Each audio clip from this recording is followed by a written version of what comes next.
গতকালকে রাষ্ট্র উপদেষ্টার একটি বক্তব্যে আমরা অবহিত হয়েছি যে মিয়ানমারে যুদ্ধ এবং ভূমিকম্পের কারণে মানবতার চরম বিপর্যয় এবং মানবিক সংকট তৈরি হয়েছে। সেখানে জাতিসংঘের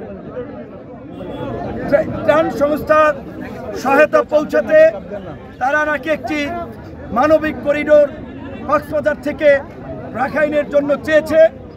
গতকালকে মাননীয় পররাষ্ট্র উপদেষ্টা তৌহিদ হোসেন সাহেবের বরাতে আমরা সংবাদ মাধ্যমে এই খবরটি জানতে পেরেছি, কিন্তু একই সাথে আজকে আমরা প্রধান উপদেষ্টার বিশেষ সহকারী এবং প্রেস সেক্রেটারি জনাব শফিকুল ইসলামের বক্তব্যে আমরা জানতে পেরেছি সরকারের সাথে এখন পর্যন্ত জাতিসংঘের কোনো সংস্থা বা আন্তর্জাতিক কোনো সংস্থা এই রকমের আলোচনা করে নাই।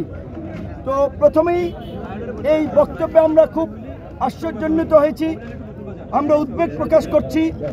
সরকারের দিক থেকে এই ধরনের দ্বিমুখী এবং দু ধরনের বক্তব্য এসেছে, এটি আমাদেরকে আরও শঙ্কায় ফেলেছে।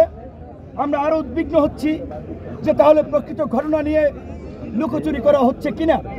যদি বাংলাদেশের ভূখণ্ড ব্যবহার করে মিয়ানমারের রাখাইনের জন্য মানবিক করিডোরের নামে বাংলাদেশের স্বাধীনতা সার্বভৌমত্বকে হুমকির মুখে ফেলা হয়, তাহলে আমরা সকল রাজনৈতিক দলগুলো একত্রিত হয়ে আলাপ আলোচনা করে এই বিষয়ে আমাদের রাজনৈতিক প্রতিক্রিয়া এবং আমাদের প্রতিরোধ আমরা করব।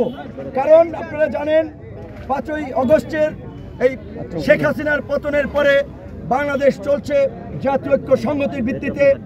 জাতীয় ঐক্য সংহতির ভিত্তিতে রাষ্ট্র সংস্কার, নতুন রাজনৈতিক বন্দোবস্ত বিনির্মাণ এবং বাংলাদেশ পরিচালনার জন্য সকল রাজনৈতিক দলগুলো আমরা বিভিন্ন সময় আলাপ আলোচনা করছি। আমরা ইতিমধ্যেই সরকারের কাছে কিছু বিষয়ে উদ্বেগ প্রকাশ করেছি যে এখন পর্যন্ত গণহত্যার বিচার এবং গণহত্যার সাথে জড়িত আওয়ামী দুর্বৃত্তদের গ্রেপ্তারে অগ্রগতি লক্ষ্য করা যাচ্ছে না। এবং এরই মধ্যে এই যে কক্সবাজারের ভূমি ব্যবহার করে রাখাইনের এই মানবিক করিডোরের নামে বাংলাদেশের ভূখণ্ড ব্যবহার করার যেই আলাপ আলোচনাটি চলছে, এটি নিয়ে একজন উপদেষ্টা, একজন প্রেস সেক্রেটারির দুই ধরনের বক্তব্যে ধূম্রজাল সৃষ্টি হয়েছে। আমরা উদ্বিগ্ন হয়েছি, আমাদের উদ্বেগটি আমরা প্রধান উপদেষ্টার কাছেও জানাবো। মিডিয়ার মাধ্যমে আমরা আমাদের পরিষ্কার বক্তব্য জানিয়ে দেই, বাংলাদেশের স্বাধীনতা সার্বভৌমত্বের প্রশ্নে আমরা বিন্দুমাত্র আপোষ করব না। আমরা মনে করি মিয়ানমার এখন পর্যন্ত আমাদের সাথে যে আচরণ করছে রোহিঙ্গা নিয়ে, সেটি কখনোই কোনো বন্ধুসুলভ আচরণ না। কাজেই মিয়ানমারকে যদি এই মানবিক করিডোরের নামে বাংলাদেশের ভূখণ্ড ব্যবহার একটা রাস্তা তৈরি করে দেওয়া হয়, সেটি বাংলাদেশের স্বাধীনতা সার্বভৌমত্বকে হুমকির মুখে ফেলবে এবং বাংলাদেশের অভ্যন্তরীণ অস্থিতিশীলতাকে উস্কে দিবে। এটি একটি আত্মঘাতী পদক্ষেপ হবে। সরকার এরকম কোনো পদক্ষেপ নিচ্ছে কিনা আমরা জানি না।